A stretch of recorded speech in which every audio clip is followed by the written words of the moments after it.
દેશમાં શું કોઈ વ્યક્તિ વિરોધ પણ ના કરી શકે? અને જો આ દેશમાં કોઈ વ્યક્તિ વિરોધ કરશે તો એને એવી ચેલેન્જ આપવામાં આવશે કે હું ગોંડલમાં અહીંયા રહું છું, તમે તમારા માનું ધાવણ ધાવ્યા હોય. અરે મૂર્ખ વ્યક્તિ, દરેક વ્યક્તિ એના માનું ધાવણ ધાવીને જ મોટો થાય, એના કોઈ પુરાવા ના હોય. અને કોઈ નેતા લેવલના જે ઉમેદવારના જે વ્યક્તિઓ હોય એ આવા ભાષણ આપે કે તમે તમારા માનું ધાવણ ધાવ્યા હોય તો ફલાણી જગ્યાએ આવી જાઓ, ફલાણી જગ્યાએ આવી જાઓ. હું એટલા માટે જ કહું છું કે ગોંડલમાં લોકશાહી નહીં ગુંડારાજ છે.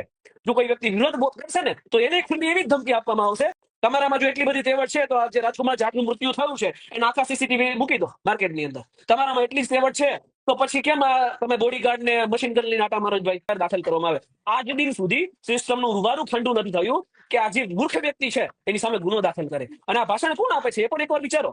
જે દલિત સમાજની ઉપર જેને નિર્દયતા આચરી છે એ વ્યક્તિ ઉપર એનો પણ ગુનો દાખલ થયો છે. એ વ્યક્તિ વિરુદ્ધ દલિત સમાજ આખો રોડ કર્યો હતો. નમસ્કાર મિત્રો, ફરી એકવાર ગોંડલના ગણેશની ચેલેન્જ પર મેહુલ બોગરાનો જબરદસ્ત જવાબ. હા મિત્રો, હવે ગોંડલનો મામલો ખૂબ જ આગળ આવી ગયો છે, જેની અંદર મેહુલ બોગરા એટલે કે જે એડવોકેટ એક વકીલ છે, જેણે જયરાજસિંહ એટલે કે ગોંડલના ધારાસભ્ય ગીતાબા જાડેજાને એમના પુત્ર ગણેશ ગોંડલ વિશે જે વાતો કહી છે એ સાંભળવા જેવી છે. અને એને સાંભળીને તમે પણ ચોંકી જશો કે આવું પણ શક્ય હોઈ શકે છે. મિત્રો, આ વિડીયોની અંદર જે વાતો થઈ છે એ સાચે સાંભળવા જેવી છે. કેમ કે મેહુલ બોગરાએ ગણેશ ગોંડલ, જયરાજસિંહ જાડેજા અને એમના પત્ની ગીતાબા જાડેજા જે અત્યારે ગોંડલના ધારાસભ્ય છે અને તેઓ પોતાના પુત્ર ગણેશને પણ આ જ ધારાસભ્યની સીટ અપાવવા માંગે છે, તેમની જે વાતો કહી છે સાંભળવા જેવી છે. મિત્રો, તમે મેહુલ બોગરાનો વિડીયો જોવો અને પછી કોમેન્ટમાં જરૂરથી કહેજો કે તમારા મતે કોણ સાચું લાગે છે. અને મિત્રો, આ વિડીયોને લાઈક નહીં કરો ને તો પણ ચાલશે, પણ બને ને તેટલો શેર કરજો જેથી બધાને જાણ થાય. હવે તમે મિત્રો આ વિડીયો જોઈ શકો છો. અને જો આ દેશમાં કોઈ વ્યક્તિ વિરોધ કરશે તો એને એવી ચેલેન્જ આપવામાં આવશે કે હું ગોંડલમાં અહીંયા રહું છું,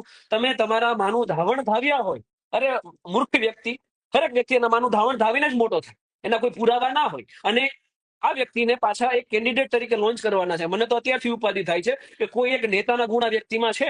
કોઈ નેતા લેવલના જે ઉમેદવારના જે વ્યક્તિઓ હોય એ આવા ભાષણ આપે કે તમે તમારા માનું ધાવણ ધાવ્યા હોય તો ફલાણી જગ્યાએ આવી જાઓ, ફલાણી જગ્યાએ આવી જાઓ. હું એટલા માટે જ કહું છું કે ગોંડલમાં લોકશાહી નહીં ગુંડારાજ છે. જો કોઈ વ્યક્તિ વિરોધ કરશે ને તો એને ખુલ્લી એવી જ ધમકી આપવામાં આવશે કે અમે આમ કરી નાખશું, અમે તેમ કરી નાખશું, તમારા તેવડ હોય તો અહીંયા આવી જાઓ. એટલે ભાઈ, તેવડની અહીંયા ક્યાં વાત જ છે?